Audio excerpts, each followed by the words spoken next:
Hej, jeg hedder Lars Tanger. Jeg stiller op til kommunalvalget for Liberal Alliance. Jeg er gift, og jeg har 2 voksne børn. Min første mærkesag, det er vores skoler. Vi skal selvfølgelig bevare alle vores skoler her på Langeland. Og så skal til Nordskolen selvfølgelig også have 5. og 6. klasse tilbage. Min anden mærkesag, det er vores unge.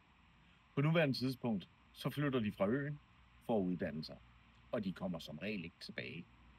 Vi skal have ungdomsboliger og uddannelsesboliger bygget i nærheden af Rudkøbing, så man kan rejse fra Rudkøbing til Svendborg og Odense, uddanne sig og komme hjem igen.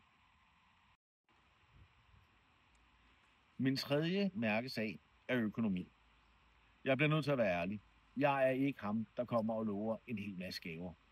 Vi er nødt til at fortsætte en stram økonomistyring, hvis Langeland skal kunne få os se ind i fremtiden.